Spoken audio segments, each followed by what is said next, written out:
We turn now to our next reading of Scripture, which comes from the book of Exodus, chapter 20, verses 1 through 4, 7 through 8, 12 through 20. God spoke all these words, saying, I, the Lord, am your God, who brought you out of the land of Egypt, the house of bondage. You shall have no other gods besides me. You shall not make for yourself a sculptured image or any likeness of what is in the heavens above or on the earth below or in the waters under the earth. You shall not swear falsely by the name of the Lord your God, for the Lord will not clear one who swears falsely by his name. Remember the Sabbath and keep it holy. Honor your father and your mother, that you may long endure on the land that the Lord your God is assigning to you. You shall not murder. You shall not commit adultery. You shall not steal. You shall not bear false witness against your neighbor. You shall not covet your neighbor's house. You shall not covet your neighbor's wife, or his male or female slave, or his ox or his donkey, or anything that is your neighbor's. All the people witnessed the thunder and lightning and the blare of the horn and the mountain smoking. And when the people saw it, they fell back and stood at a distance.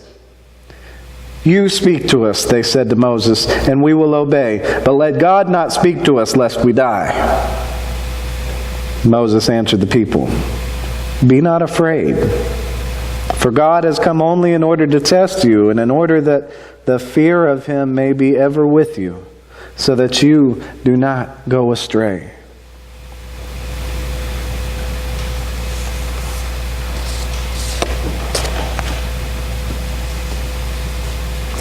The grass withers and the flower fades, but the word of the Lord lives forever. This is the word of the Lord. Thanks be to God.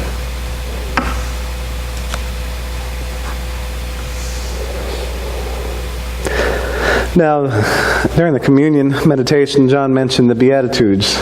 We're actually having a Bible study on the Beatitudes right now. And we're also having a Bible study on the Ten Commandments. So, Ten Commandments on Monday, Beatitudes on Tuesday. Just putting that plug in there for any of you who'd like to still get involved. We'd love to have you. But since we've just begun the Bible study about the Ten Commandments, I thought it might be appropriate to ask the group, while I'm preaching about the Ten Commandments on Sunday, is there anything specific you'd like me to address about it? I got a couple really good responses out of that, but my favorite response to that was being all of them. Just preach on all the Ten Commandments. Tell us about every one of them. Thank goodness there's only 10 listed here and not the big list of 613. That might take a while. But to understand what we've got before us, we need to remember first how we got here. We've got a people coming out of slavery, wandering aimlessly. They haven't been able to make real choices in their lives for 400 years. And here they were, free people on the verge of organizing and establishing themselves for all time to come.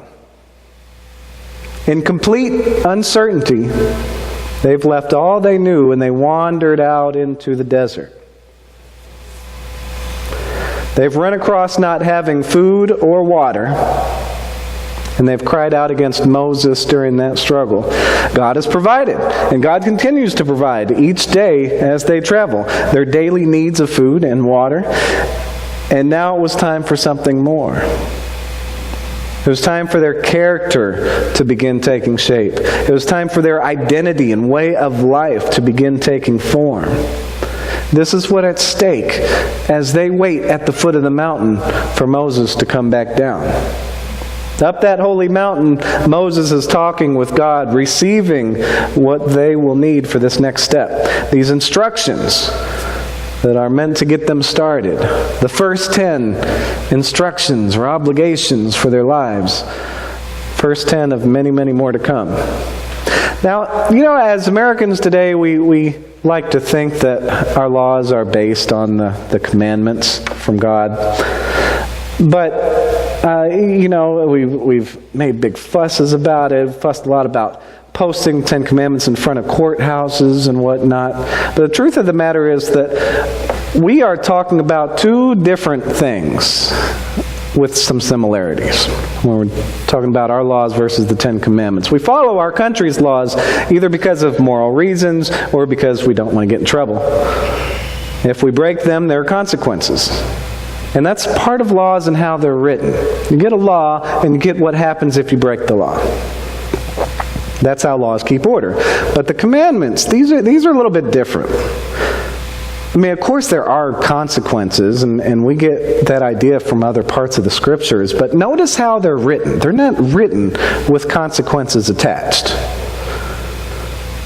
Consequences are never mentioned in this string of what God has to offer. The emphasis here is really about how we are to behave, who we are to be in this crazy world. It's not just about this is what you do or don't do, and this is what happens if you don't follow the rule. This is about shaping an identity, shaping who we are. As Americans, we should notice pretty quickly that the commandments are different, honestly. Do not covet your neighbor's stuff. Well, our capitalistic society is kind of based on coveting each other's stuff. Ever heard of keeping up with the Joneses? We not only want to, but we're expected to. I live in a neighborhood, and so of course there are all these kind of rules and restrictions for what you have to do in living in the neighborhood, and beyond the rules and restrictions, there's this expectation, this unspoken expectation that we keep our yard beautiful and nice little flowers and keep everything looking nice and good compared to everybody else's for various reasons, but we're expected to keep up with the Joneses, to notice what they've got and make sure we stay in kind of an equal parameter. We see what someone else has got. In many ways, we want it. If we want it, then we go and buy it. If we don't have the money right away, we work hard until we can afford it. Then we buy it. If that's not really an option, then we put it on credit and we pay it off. And then there's many out there who'll just try to steal it and skip the rest of those steps. All except for that last part, this concept is the beating heart of a capitalist society. And there's much to be thankful for in capitalism. I don't mean to complain or criticize about it. I'm just pointing out that this commandment does not work well for who we are as Americans. It was never meant to. It's beyond the realm of worldly ways. The commandments are about our character, about our mentality, the ways we choose to live as people of faith. We don't give ourselves over to the desires of stuff because it doesn't help us build each other up as a community. And it's not good for our souls. It's not fulfilling. It just gives us the temporary pleasures that we want at that moment as individuals. Community is the key word. Community, who we are as a people. Don't bear false witness. Don't give false testimony regarding the truth. Don't say someone did something that they didn't. Don't lie to protect someone for being accountable for what they did do. It's important to be held accountable. It's important that the truth be told. Not violating each other's ability to live and grow peacefully. As John mentioned during the communion meditation, we've got laws for a reason, so that we each have the freedom to grow peacefully. And this is about contributing to that. It's critical for a society. So this rule is one that we actually picked up on in our laws. We call it perjury. And of course, also don't steal and don't murder. A couple more that we've picked up on for obvious reasons. But then we fall back off the wagon when it comes down to don't commit adultery. Now, lots of societies have this law, but we don't. There was a time when it was incredibly disgraceful here to commit adultery, and maybe even against the law in certain communities when they had more autonomy of their own. And especially disgraceful for women. But none of that is really the case anymore. Oh, we've got our judgments. We've got our finger pointing about those who do commit adultery. But we don't have anything so powerful to really deter someone who just wants to do it. And it's probably good that we don't have the law as a country, especially in the most biblical sense, because in Moses' time, men and women weren't even regarded as equal. Women were regarded as property. So this instruction against adultery was really about restricting women from committing adultery. The men could still kind of do what they wanted. And likewise with honor your mother and father. That's definitely a law that we haven't picked up on either. Now, even though it's probably one of the most important things listed, and it paves the way for generations to carry on and also abide with previous generations. Beyond that, it's an earthly expression of how our relationship with God needs to be. It's a physical way to practice how we are spiritually with the Lord, with our divine parent. As far as the Ten Commandment list is concerned, this is also a transition point between the first half of the commandments which focus on God and the second half of the commandments which focus on how we treat each other.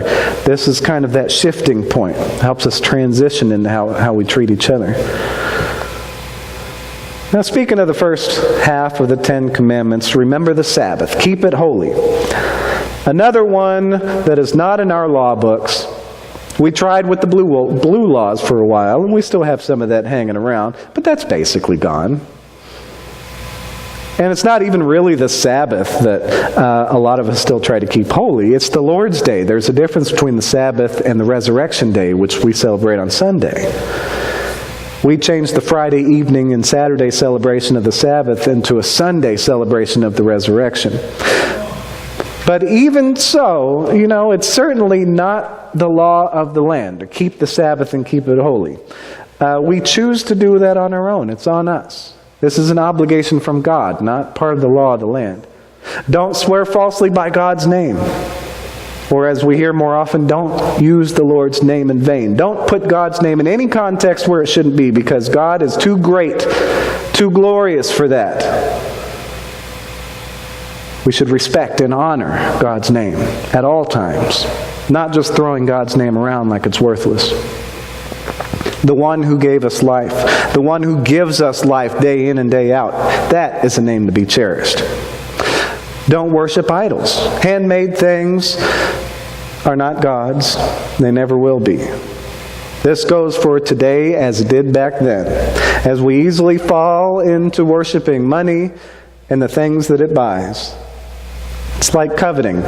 Why would we make a law when it's so good for our economy? It just doesn't fit with how we do things as a country. But it's very, very important to practice. We, people of faith, are God's people. God with a big G. We've got to remember whose we are if we're going to remember who we are. This is about our identity. All this is a starting place for the formation of a people. The formation of the people at the foot of that mountain and the formation of each one of us every day. I think that first commandment really says it all. I, the Lord, am your God who brought you out of the land of Egypt, the house of bondage. You shall have no other gods before me. I am your God. I was there with you in Egypt. I sent Moses. I made it possible for you to leave and have your freedom. I promised to be with you. I went with you. I have been providing what you need at every step of the way. And here I am, still with you. I have made promises to you, and I have fulfilled my promises to you. And I will continue to fulfill my promises to you. I will lift you up. I will care for you. I will provide for you for all time to come. I have a single-minded devotion toward you. And what I ask of you in return is that you have a single-minded devotion towards me. The instructions I give you will help you do this so that your character may reflect my character. Like the Israelites, at the foot of the mountain that day, we've got a choice to make. Sure, we're Christians and we're free from the law, but remember, Jesus came to fulfill the law. He gave us 2 great commandments to sum it all up. Love God and love your neighbor as yourself. All this stuff we just talked about is within those 2, and there's so much more. These 10 commandments, these instructions that we look at this morning, this covenant, this set of obligations, it still applies to every one of us today. They are 10 of the countless ways to live our love for God and our love for our neighbors. These are obligations that come from the heavens, straight from God above. Failing to follow them is terribly destructive for our community and our very souls. But following them builds us up as a community and as individuals. These are ways to live out Jesus' commands to love God and love our neighbors. These instructions are from above, given so that we may make it a reality to, as we say in the Lord's Prayer, to be on earth as it is in heaven. Now, as far as our country's laws are concerned, we're at about 30%. 3 out of 10. Our country's laws are much of what it means to be an American, which is a very, very, very good thing. But it's definitely not the same thing as being the people of God. We need to go beyond being patriotic. That's what these instructions from the heavens help us understand and to do. May we take these instructions very seriously. May we abide by them. May we lift up the Lord with a single-minded devotion. May we reflect God's character and thrive as God's people. Amen.